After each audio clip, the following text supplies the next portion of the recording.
mother spoke fluent French, so I can understand. I love that. Thank you. Yeah, actually it's a goal of ours to take this into high schools and colleges, and we're hoping that we can really build out a really beautiful tour, particularly like right now this year. And if there are ideas, please let us know after. If there are specific places you think it would resonate. We say this when we're out on the road. If you know somewhere, we would love to have a conversation about bringing it to that space and sharing this message. We call it our labor of love, and we're glad to continue it. Yes. First of all, that was incredible. Thank you. Thank you. So inspirational.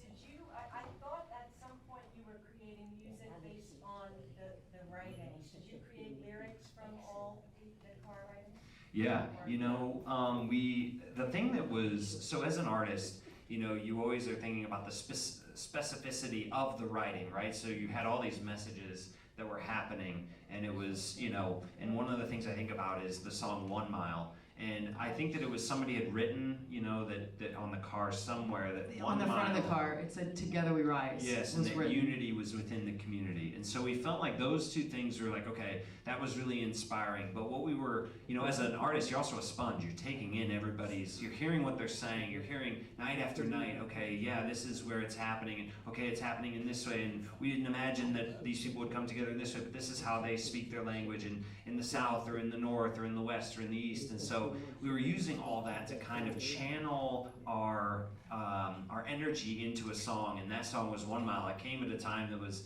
you know, we were 4 or 5 years before the film had been finished, and we were just like using our experiences, and what we had learned was that unity was within the community. That it, you know, there's as much to be learned about what you can see on your cell phone, what's happening across the world, but it's just as important to step into your local community grocery store or wherever you go and treat people with respect, treat your neighbor with respect. We say that unity starts in the mirror.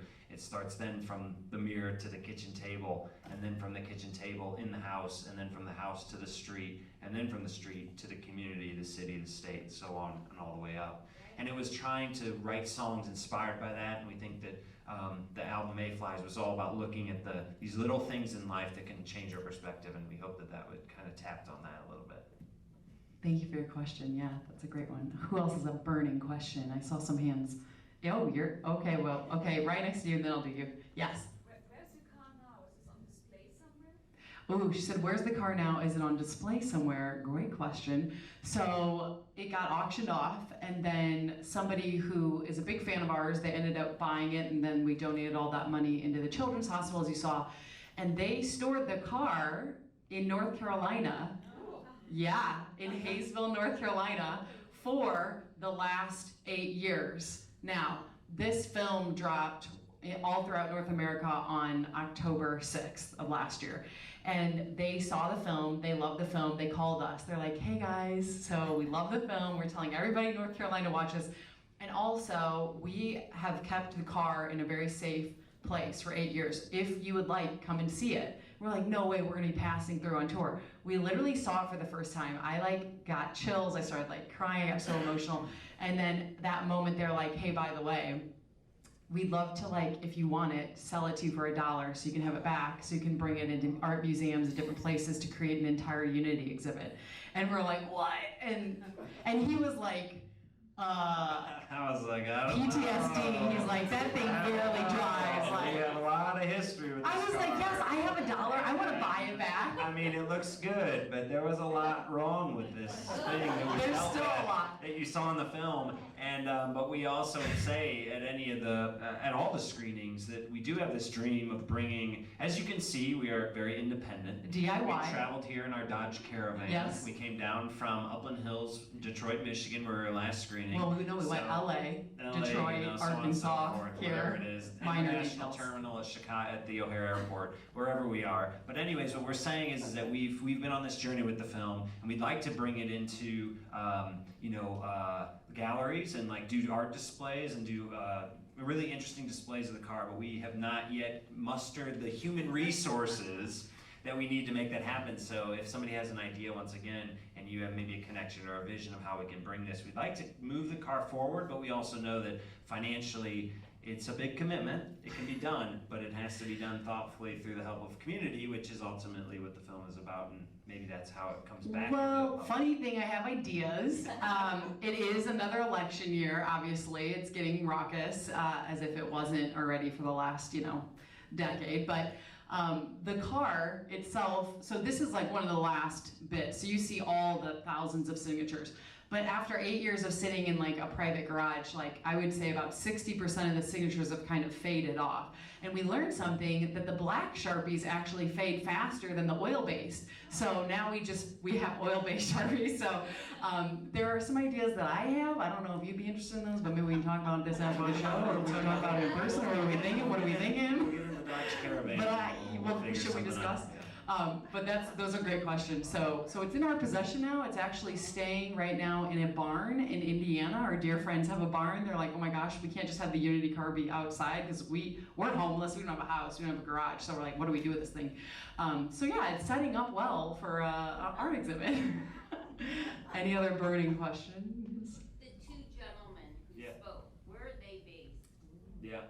So Dr. David Hooker, who is the black gentleman who is really, talked about what I thought was the biggest revelation that I had throughout the entire filmmaking process, because what he said is that it's not a shared vision of a future, it's a narrative of a shared future, a future in which we can hold space for each other. And we met him, and I'll let Jillian kind of explain how, because we had this moment where we were looking for someone who could kind of speak to the film, and we didn't know how to pitch it, and that's where I'll let Jillian pick it up. I was specifically looking for somebody who was a lawyer, who was at the peace and conflicts negotiating table in huge wars. I wanted somebody who understood conflict. I wanted somebody who was very smart, and I wanted somebody who could also speak to the people. So I started scouring across, UCLA and, like all these different New York colleges and all this stuff. And I kept looking, and I was looking under peace and conflicts and putting in all these different keywords and researching, and after a couple months, I wasn't really finding anyone who kind of fit all those categories. So I was like, oh, what the heck? We're from the University of we're not from the University of Notre Dame. I mean, it feels like it. We're from Indiana, we're from South Bend, but the University of Notre Dame is there. We were like born and baptized there, So I was like, I will just look on their website and see if they have anybody. And I started scrolling down, and I saw him. I was reading through all the stuff. I'm like, oh my gosh, he's a lawyer. He's been in all these huge, incredible peace and conflicts negotiations in war zones. And I was like, he's very eloquent. So I mustered up the courage after. This was like a God wink, because I was like waiting. I was like, how do you pitch this thing? Like, this is such a weird thing to pitch. So I remember we were on tour. We just made it back to South Bend for like a weekend because we had a show. And I'm like driving past the University of Notre Dame. I'm at a stoplight, and I'm just like listening to music. And for some reason, my eye was drawn to the right. And there he was in his car in this bow tie. And I was like, no way, that's freaking him. I was like, what the heck? I don't want to be like creepy and be like, I know who you are. So I didn't do that, obviously. But the next morning, I literally woke up and I called him. I just cold called his office, and he answered, which he said he never does. And I was like, hey, so you don't know who I am. I've done a little research on you.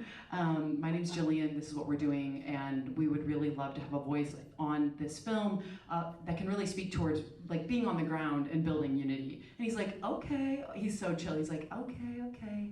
And he's like, well, do you have like a trailer or something? I'm like, yeah. So I sent it, and I was just like, oh, please. Like, I hope he likes this. And then I heard back like 20 minutes later. He's like, yeah, I'm in. And it was just so cool. And then the other professor actually taught me at my university, Patrick Ashton. He was my peace and conflicts professor. So he had such clarity. He was also a sociologist, so he gives a lot of perspective on like what actually is happening with humanity. He kind of built it up on like, if people are going to college, they can't pay off their debt. If people are struggling, if they're in pain, it kind of builds up this dichotomy of it's us versus them. So it was really, really cool. It was a big blessing having both of them. Sure. And then the last one we had is Marcy Captour, and Marcy was brought on from a production team that we were working with in Cleveland at the time. And without getting into the details, as you can imagine, an 8-year process of making a film, there's a lot of things that happen in a decade. There are people that were involved in our journey who passed away. My godmother was one who hosted us. When you saw the clip of Jillian sitting there saying, oh my gosh, we're going to be on NBC Channel 4 Washington, my godmother was right there sitting with us as we were holding the film, and Jillian was talking. And so you have that, and then you have people who get on projects and leave projects and things that happen. And so it was a process, but we were able to take along the things that really helped along the way. And so one of the things that the production team in Cleveland did is they brought Marcy on to ask her a couple questions.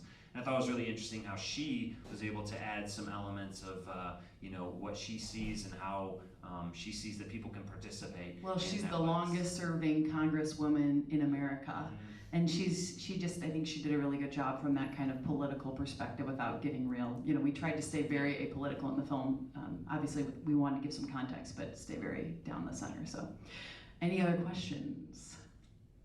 Oh, yes.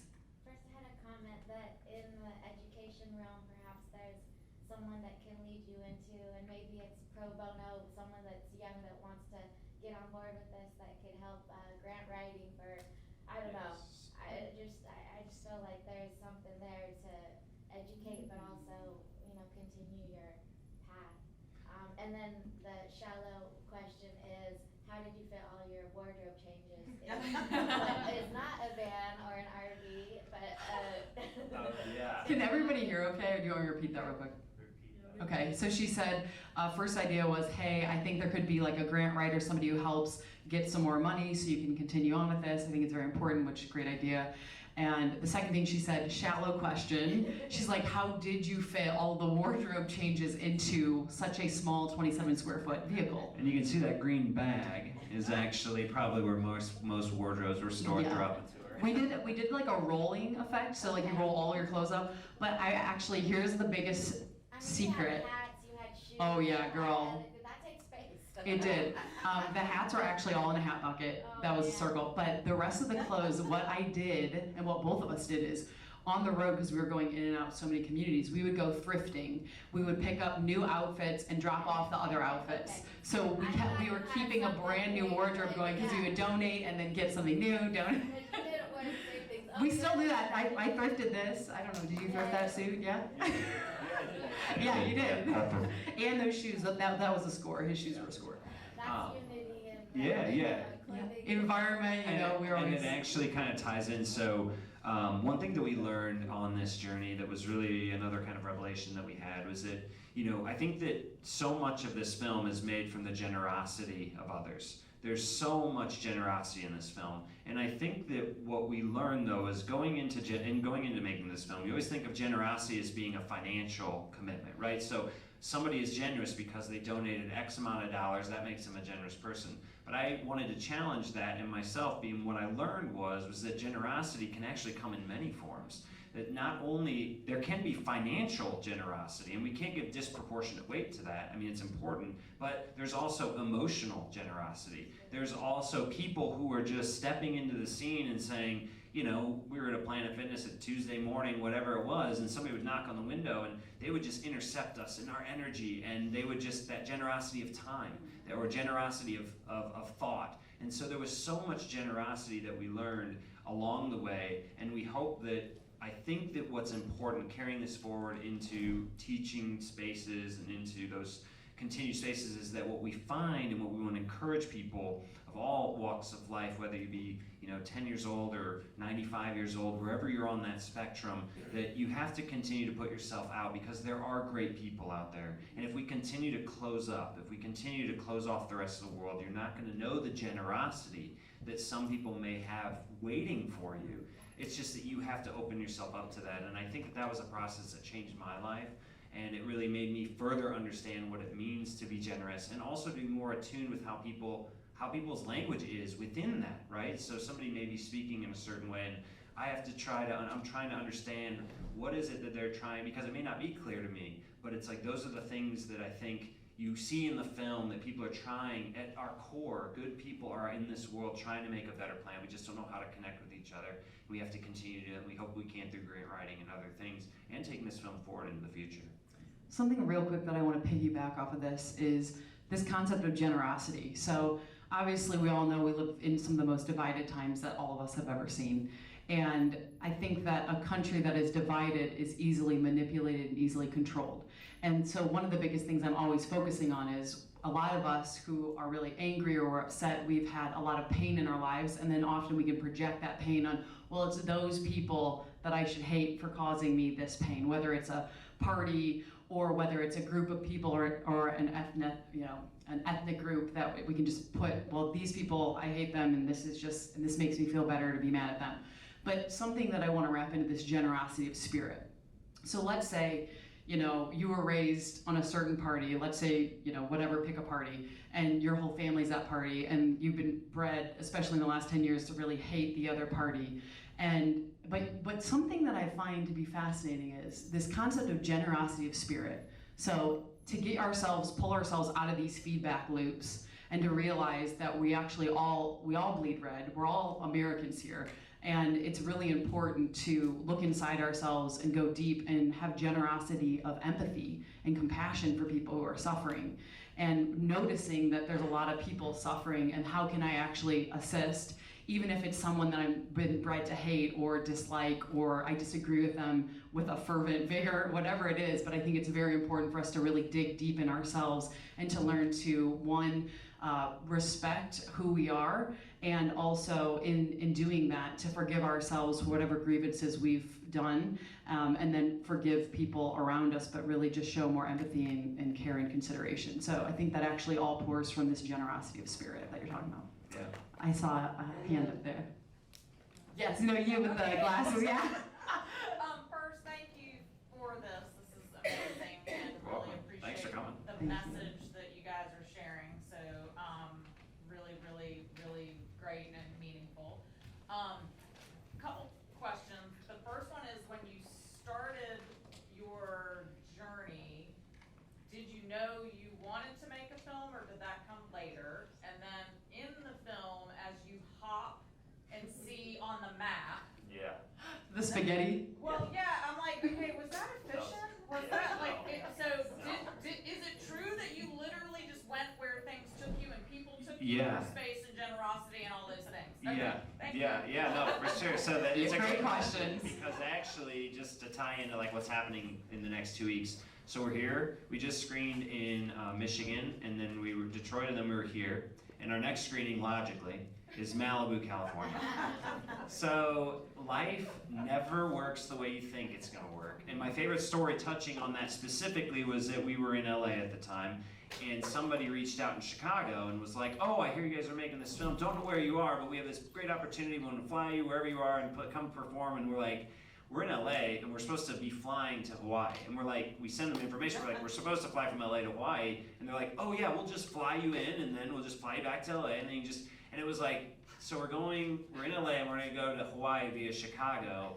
But somehow this all and so it would literally, this would happen where you're just like, the person would call you like, do you wanna go do this? And we're kind of yes people, you know? Yeah, you can see in the film, it's like, I don't know if this is. This doesn't make any but sense, we're gonna go but for we're it. doing it. And then so that's always how, and that in the film, and so we wanted to shift away very quickly from in the making of the film. We wanted to shift away from this linear idea of like state number one, state sign. That's what I wanted to do, by the way. Like we tried that, and it was very tedious. By about state 25, you're like, I don't care what state you're in. Just check it off, like if we have to fly there. That was important for us, and it was very alinear. It was not linear. It was delinear in the way that we would travel. And the other thing was, we want to make a film. Now this gets to a really deep part of who we are, I think. Yeah. We're deeply ambitious and so strongly naive. And that's a great combination when it comes to want to make a film. Right. Because you think, you go into the movie theater, you buy your popcorn, you sit down. How you hard think, could this be, huh? how hard could this be? Like, you make this, have that thing.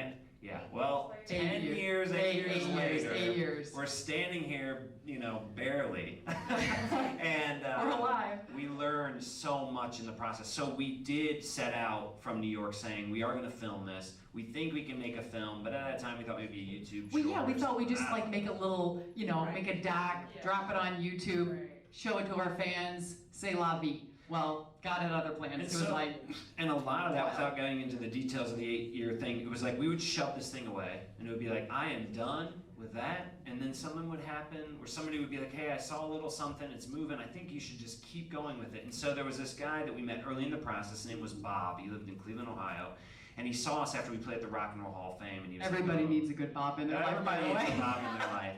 And so Bob he came in, he saw us, and he was like, okay, I don't know why, but I feel like I'm being called to help you after a performance. Came up and he was like, I love that 1 Mile song, and I got really emotional when I was telling about we're gonna play 1 Mile here in just a little bit. And he was like, I just feel moved to help you. And I was like, okay, well, sure, like a lot of people say they can help, like whatever.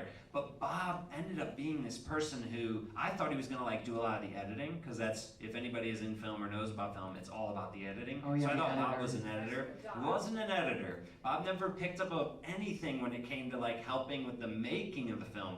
But he would just like call me and be like, just keep going, man. Like, I'm gonna hook you up with this guy. And he's like, I gotta go. And it was just like, so Bob would just pop up almost in like, it felt very cinematic how Bob would occur in our lives. And he's like, hey, I saw you guys said you finished your film. I watched it. It's not very good. You can keep going. Like, keep going. And it'd be like, Bob, are you gonna help edit? He's like, dude, gotta go. Bye. And it's just like, oh my gosh, Bob, how are you? But I look back now and I'm like, thank God for Bob, because he just kept pushing us, saying, you're on to something. It's not great now. And this is the product of basically 7 rejected films. This is the 7, so 6 failed, this is the 7. And so Bob was always along being like, you gotta keep going. We've got a question right there in the back row. Hey there. So I guess this is more or less a request of you guys that I would hope that you would comment on. You were talking about generosity. I agree with you. There's all different kinds, but money counts. And throughout your movie, fixing your car, replacing the equipment that got stolen, a place to stay at night, money counts for a lot. And in spite of the effort towards unity and everybody being good to each other, if you can't pay your health care bills, you can't afford the mortgage or the rent, or putting your kids through college, or whatever else it is, that's what I feel like I would hope that your next project would concentrate on, the income inequality, whether you're red or blue in this country. Exactly. Yes. The wealth suck that's going on regardless of who's in DC.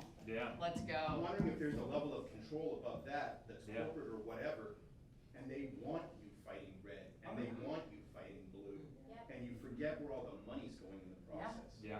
So, Okay. your comment. Okay, first off, love your passion, love the question. Just to give you a little look under the hood, because it's funny, he actually studied finance, I didn't, but I feel like in between both of us, I'm like the little accountant. So to make this film, so we are 2 musicians, we never ran in debt, okay? So like, we would run tight. We were like, prior to making the film, we would run tight, but we could just pretty much just barely pay our bills, right? We made the film, and because you saw the car broke down, by the way, the car broke down like at least 12 times, it's not even in the film. And every time it broke down, it was at least baseline like $1,100 up to like $3,000. We had a credit card that had like, was it 26% on it? Okay. We were swiping that credit card just to survive, okay? So by the end of this tour, we had about $42,000 of debt. We'd never had debt before that. I definitely don't recommend that, especially if you're an artist. It's very difficult to dig yourself out of this. So then for 5 years after making this film, we were pretty much just paying the interest on that. We were paying about $1,000 in interest every single month and maybe like $200 towards the principal. It's a horrible way to live. I don't recommend any of this, but we believe so much in this project that we sacrificed safety, we haven't had a place to live, financial security, 2 dual incomes where we could have been making like a lot of money with both of the things we studied, and we've been scrapping it out here. But the reason why I'm giving this perspective is because we know what it's like to be poor and to be creating and contributing to the world in a better way. And so we've done this with literally nothing, okay? And the reason why I'm sharing this is because I think there's a lot of people who are in a lot of pain out there. They're in financial pain, they can't feed their families, they're working 3 jobs. We have a lot of friends who are in this situation right now. And you're right, when people can't eat and they're just barely struggling to get to the next job to pay the bills or whatever, barely paying, or they're going in a default, then in deficits in their families, they're not paying attention to this big thing that's happening and where all the money's going in our country. So I think a lot of the frustration, whether you're red or blue, is really coming from this inequality, this financial inequality that's happening. And so, as two artists who are literally on the front lines of this every day, we're fighting for this message of unity. I want to tell you that this next film that we are starting to make already, we are going to be focusing a lot on this. Yeah.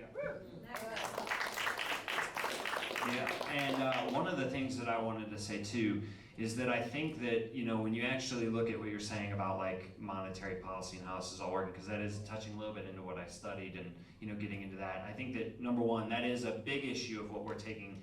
I mean, as you can see in the film, it wasn't like, there was definitely no point where we were like, what is the, early in the film, we're not like, how are we gonna do this? What's gonna be the point of the film? It just kind of emerged from people, from what we were hearing on the streets. And I do know that this is something that's happening right now in our world, in our economy. And I do think that one of the things that talking about the generosity of finances is that I do believe that in this time when things are tough, people who do have a lot have to be able to step up and say, hey, you know, I'm going to sponsor a family, or I'm going to do these things. I mean, generosity of finances, if you have that, is an important element of any turbulent time. And what we find is that traditionally, it's not always that that's how it works. It seems as times become more turbulent, people tend to be a little bit more inward, whether it be generosity of finances, generosity of spirit, whatever it is.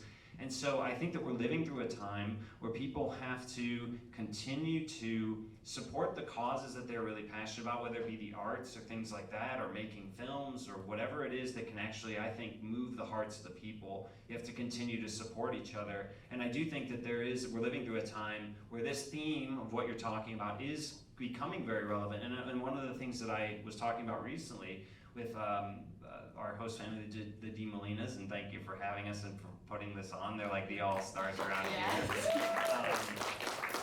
You know, we got a time to spend and a little bit of time here in Charlotte, and it's a lot of incredible things happening. I can't speak to the nuance of what's happening in Charlotte, but it looks like a lot of really impressive things. So, but just 2 weeks ago, we were in downtown St. Louis, and downtown St. Louis does not look like downtown Charlotte. I mean, it looks like a post-apocalyptic, empty streets, military borders, glass broken. And so we were filming during that. We didn't know what we would see. And these are the things that we're starting to see. And it's happening through the eyes and the hearts of the people, like you coming here and saying this tonight. This is reminding us. But seeing what we saw in St. Louis, we already see that these problems are now becoming evident, and we are exploring them in a way that we think we've gone for a long time where we've said that we're forming, not filming, and now we are filming and forming. But what we're finding is that there are these stories that are coming out, and on the streets of St. Louis, you see it, and that reflects where we're at, because we go from basically a decimated St. Louis downtown where there's no one, you know, this kind of post-apocalyptic doom loop thing. And then we go to us in our cars, our Dodge Caravan with all of our stuff, homeless, 200,000 miles on this car, and we're like, these problems are real. Like the problems that we face, the frustrations that you're facing, that we're facing, are real. The problems that face St. Louis are real. There's something happening, and this is continuing to weave into what is going to be the next film, and so we are excited to explore it. And I'm glad that you brought that up, because it's something that is emerging regardless of where we think it might go. That's a theme that's already presenting itself. Something that just came to me real quick. So I love Dr. Seuss, and there's a book, and there's a quote in it that says, a person's a person no matter how small. I think our country has gotten to this kind of huge proportion of, you know, well, if you have a lot of funds, if you live in nice places, if you're well-to-do, then there's a lot of value. But if you're not, you know, it's kind of like, you know, forget the little guy right now. And I think the most dangerous part of that is that the little guy, all of us, you know, if we realize that if we bind together and we start taking care of each other, right, and if we try and figure out a way to move forward together, then we actually have a lot more power. But oftentimes we give our power, our collective power away, and we just say, oh, this president, whatever side, is gonna solve all my problems, and I'm just gonna, you know, go back to whatever I'm doing in my world. And so I think it's really important for all of us to actually understand that the power that exists is actually inside of every single one of us. So the way we show up for our communities, the way that we show up in church, or if you, wherever you're going, the library, or, you know, the grocery store, or whatever's happening, if we show up and we show up with a smile on our face, and we have our phone down, and we're engaging people and building community, then there's a lot of power in that, and things can actually change quickly from that. So wherever you're at right now in your life, just remember that you actually have the power, and we shouldn't be giving all of our power away and saying these people will fix it. We need to be actually doing that actively in our communities. All right. So We have Thank you. time for one more quick question. I want to leave you with a final thought before we get into our song, but if Zennias has a final Ooh, question, she I wanna threw ask. it out. Okay, we got it, yeah. Well, this is on a lighter note. First of all, you guys are adorable. Oh, thank you. Adorable and incredibly inspiring. Thank you. So, taking it way back, how did y'all meet? Yeah. Oh. So we were both well, I was born in Michigan City, grew up on the south side of South Bend. She was in Granger, which was like the high-end part of South Bend. Okay, but I was not in a high, I was in a middle class, like, ranch.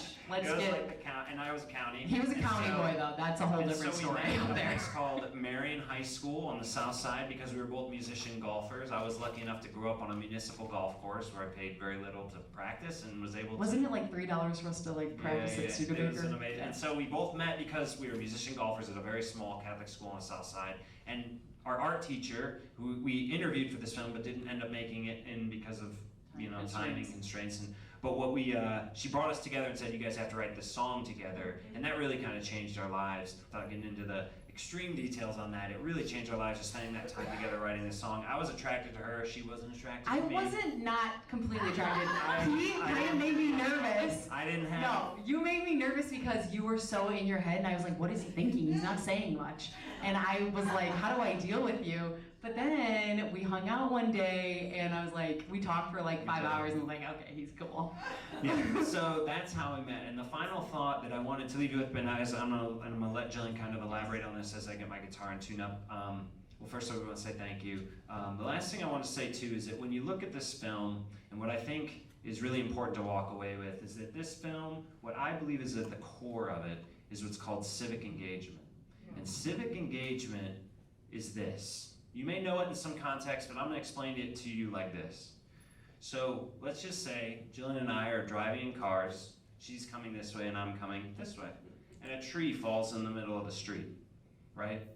So what's the first thing to do when a tree falls and blocks your path? Well, if you're a Well, millennial. if you're a millennial, you take out your phone and you take a picture Oh my God. and you say, isn't it awful when trees fall in your way and you can't get to This is where you're ridiculous. going and you're going to be 20 minutes late?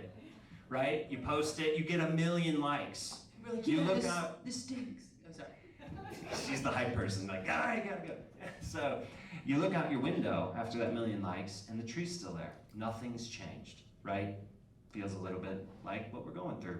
So as you're waiting, not getting out of your car, you see up on this billboard, call so-and-so, I'm your political leader and I will move trees out of your road. And you call it, and 20 minutes later you're like, God, that dude didn't do anything for me. Tree's still there.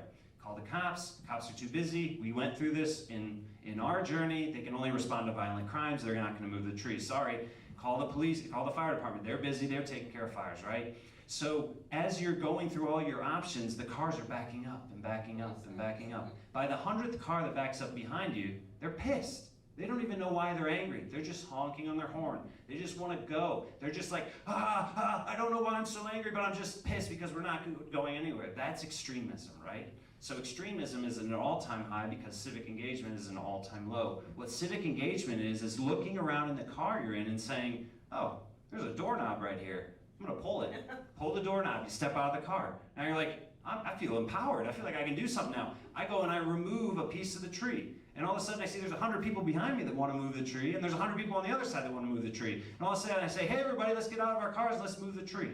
We all get out of our cars, we pull the tree out, we're all working together. We're not worried about the differences, we're not worried about like who's coming from where and who you vote for and what your religion. We're all just moving this tree, and as soon as we move the tree, we all feel accomplished, we get back in our cars, and we return, right? And extremism can fade away because we're taking away from extremism this like thing that's making everybody angry. And so what I'm saying in that is that there are issues that divide us, but we have to work together in ways that are meaningful and also in ways that are not just like post it and move on. We have to do things that can actually help us work together across the aisle to make a better future and for us to allow to go forward. And that's where I want to leave it, and we're going to play I this love song that. called Walk. I love that description. So, thank you. As he gets his guitar, I want to make just one note on that. I think there's 3 things that are important. One, in that description, it's leadership. So the person who opens the door, they're taking active leadership. 2, they're having faith that if they go out of their car and it's uncomfortable and they ask other people for help, that those people might respond. And then 3, it's the collective power of all the people coming together to move that under one goal. So I think right now in our country, we need great leadership. I think we need to have faith. We need to have more faith in each other. And I think we need to have greater goals together to work towards. So with that being said, we're gonna conclude here by sharing a mic.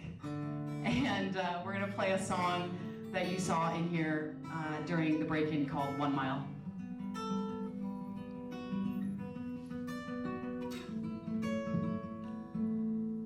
In a cafe up in Brooklyn, there are 2 people falling in love.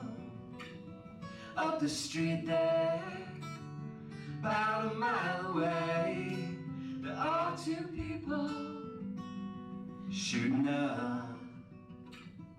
Now the world can seem so strange when you're only 1 mile away, but we must stand tall.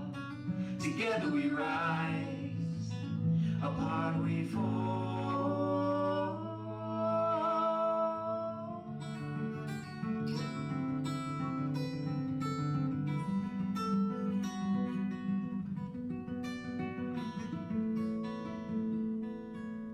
We left Seattle with some pictures and just a little spare change.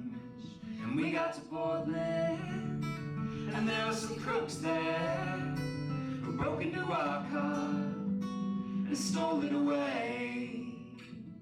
Now the world can seem so strange when you're only 1 mile away, but we must stand tall. Together we rise, apart we fall.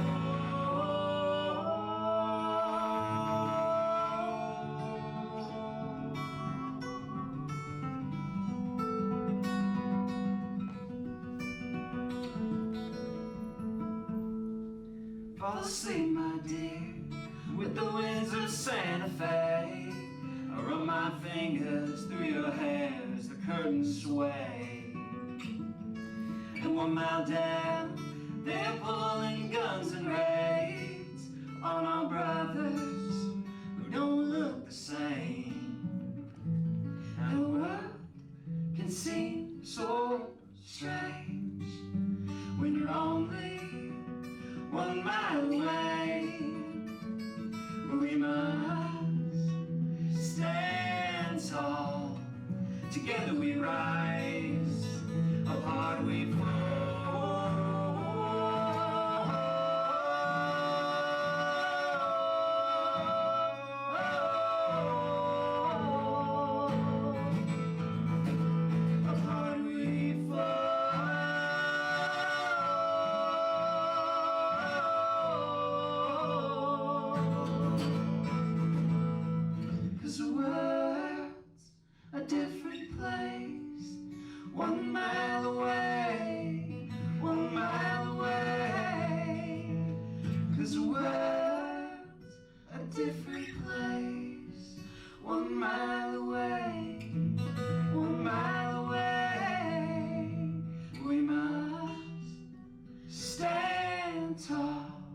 together we rise, apart we fall.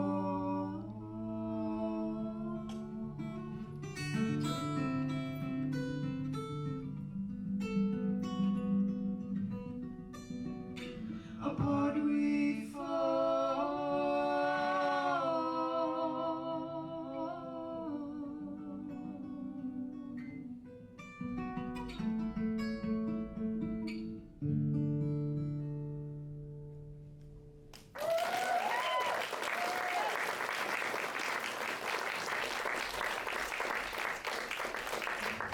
Thank you so much.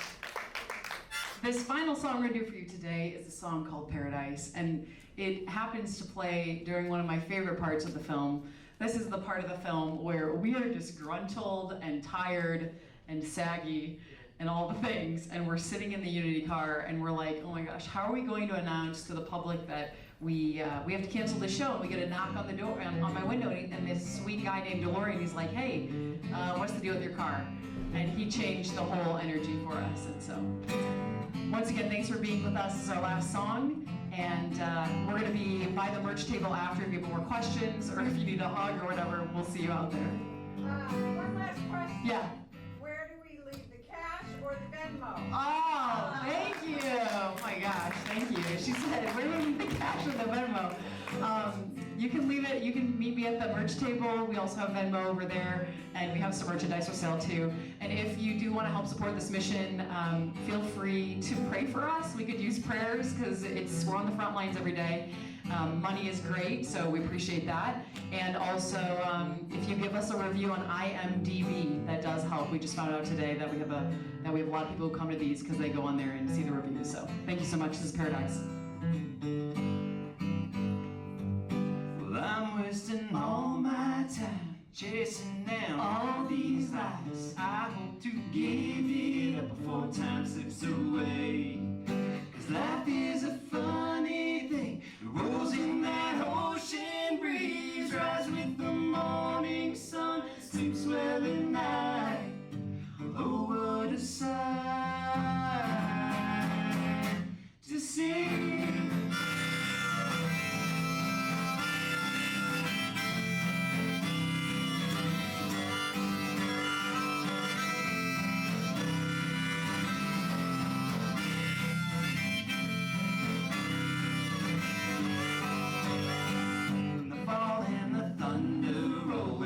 Crawl back in their holes. No one quite knows what this winter will bring. When the water turns to ice, it's a coming. The wind's blowing down, it's a numbing. The hands as I hold this block at the time of my life. It keeps passing me by. Take me to your paradise, your paradise. Paradise, take me to your paradise.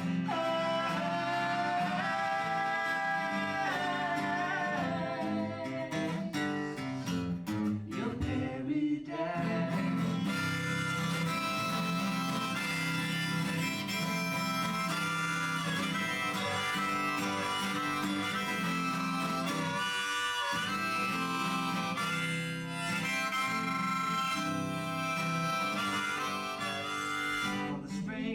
Come so late, I remember one time in May.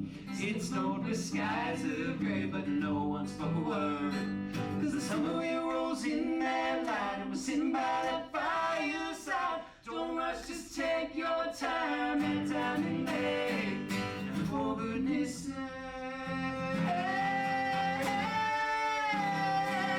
take me to your paradise, your paradise. Paradise, take me to your paradise.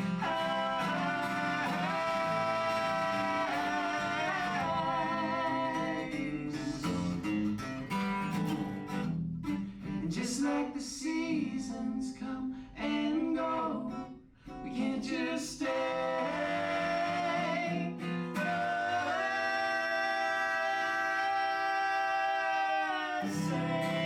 Take me to your paradise.